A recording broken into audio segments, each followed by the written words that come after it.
All right. This is the most ridiculous show on television. The Kondratiev wave. Yeah, we're going for the ratings, aren't we? Tragedy and hope. Global economies are all tied together. This is from the 1960s, and it was well-intended. I disagree with it, but it was well-intended. It was to stop nuclear war and world war, meaning if somebody goes for all-out war, they'll fall and collapse their economy because they're trying to collapse the economy of somebody else because we're all tied together. It's now called globalization. Okay?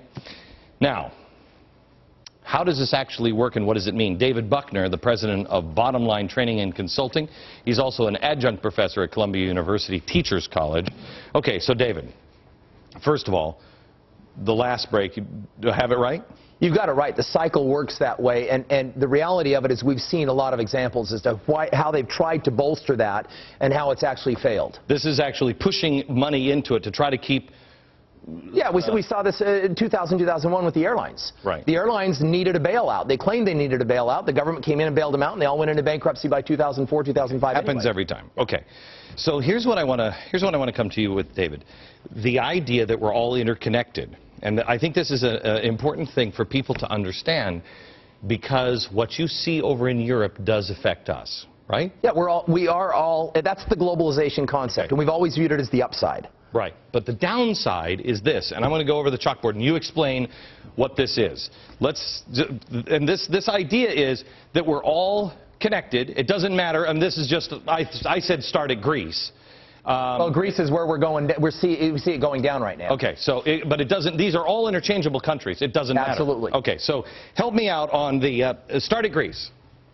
As you shift from Greece, France has a huge connection to Greece. Regardless of the fact that it's part of the EC, it's connected by its exposure. You see right there, $79 billion worth of exposure. So when Greece goes down, there is going to be an impact on France. Okay, so when Greece goes down, and it's just, we're just using these, I mean, this is... Could be any country in Europe. It could be any country, and it's going to be more than just France, et cetera, so everybody back off on these examples. France goes down. This weakens France. Then people will rush to bail out France because France can't bail. That won't work. And a larger country, you've got Germany that comes in, and we make the assumption Germany is there to bail out France as part of the EC. And France, if they were going to bail out Greece, which I think they said no to, right? Correct. Right. It makes them more, they know they're down this line. So to give money here would have helped them if they would have believed it. Germany had the resistance. The people said, no, we're not going to do that. Got it. Yeah. So 8% of imports come from France, so that affects Germany. You get a domino. Right. Then the UK imports 13%. Their exchange 13% with Germany, you start to get the impact there. Now, these countries are already weak.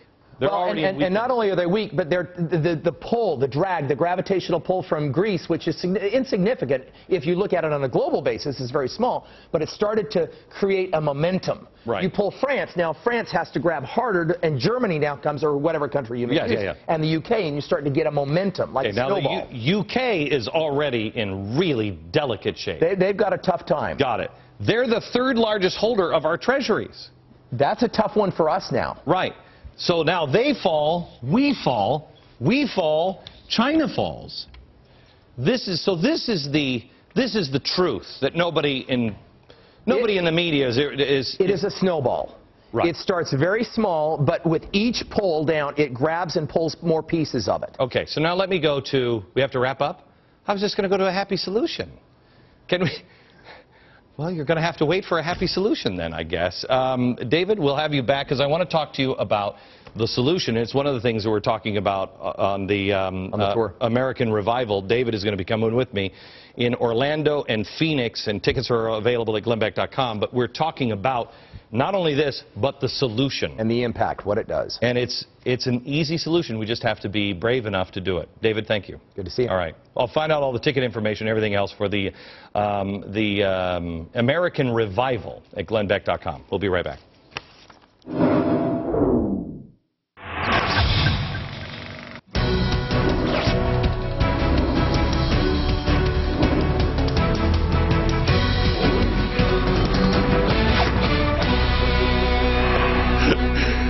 All right. By the way, don't miss tomorrow night's program right here on the Fox News Channel at 5 o'clock because we have an incredible, we have 3 people on tomorrow. I don't usually have guests. We have 3 people on at once for the full hour, and it is amazing, amazing what you will see and learn tomorrow. All right. I told you we're coming to a time where circumstances dictate that we think out of the box, and that's kind of what tomorrow's show is about. But we're not the only ones that know this. My happy solution I was going to talk to David about, and I will in the coming days, I favor cutting taxes, and I mean dramatic, not like Bush stuff. I mean dramatic, and dramatic spending cuts like, oh, I don't know, Calvin Coolidge. But the other side's ideas are not really about even spending less. They are a massive expansion of government and the redistribution of wealth. Americans are not prepared to accept, I don't think, really either of these ideas, but less prepared to accept a Marxist kind of country. We've sort of been conditioned over the past couple of 100 years to be a tad skeptical of government power. So to implement these radical ideas, you have to do one of 2 things. 1. You can wait for a crisis and then force it down everybody's throats in a panic or some sort of nuclear option. For that, you need to have radical thinkers very close to you that already have developed these plans and can jump in at a moment's notice. When there's an emergency, you jump in. The second way is to do it bit by bit, to constantly mainstream these radical ideas over a long period of time until they don't really sound so crazy anymore. This is the foundation of the glorious return today of Van Jones. Do you remember him? Everybody's favorite self-described communist revolutionary is now on his comeback tour. We know his views are radical. We've covered them here endlessly. The Van Jones social calendar, however, has been packed lately. He's just made a speech at Columbia, which is really no big deal. They'll let any dirtbag speak there. After all, wasn't the president who ran there? Yeah. But then Jones made a speech at Phillips Exeter Academy in New Hampshire. What could possibly make a parent happier than their high school-aged child hearing an address from a disgraced revolutionary? Is that part of the No Truther Left Behind program? I don't know. Next up, Jones gets the NAACP Image Award, one of their highest honors. Now, usually this thing goes to people who have accomplished something, champions like Serena and Venus Williams, people who have broken barriers like Condi Rice, or somebody really, really big like the first black president. I wasn't aware that a few months of advocating for invisible green jobs before you exit your post in public disgrace qualified you for one of these awards, but what do I know? They didn't ask me to vote. Jones will also be at, and I kid you not, Princeton's Woodrow Wilson School of Public and International Affairs.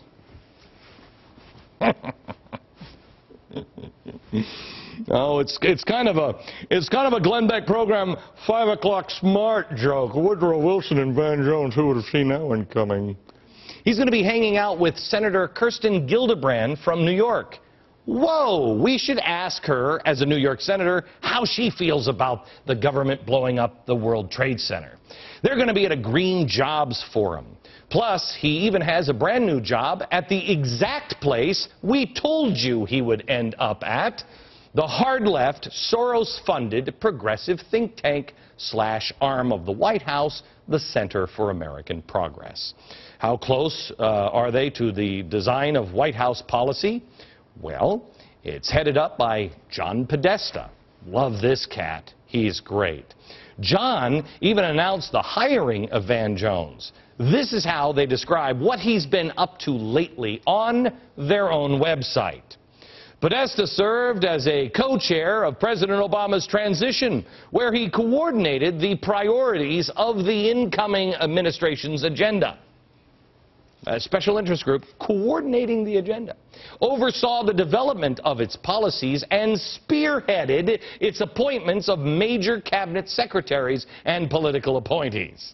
Oh, is that all you guys have been doing there, the ultra-left think tank with Soros? For any of you who thought that our president got rid of Jones because he didn't want a self-avowed communist revolutionary 9/11 truther working on his policies, apparently you were mistaken. It's basically if Tiger Woods got caught in bed with an exotic dancer and in response installed a stripper pole right there in his guest house while leaving the key at Scores.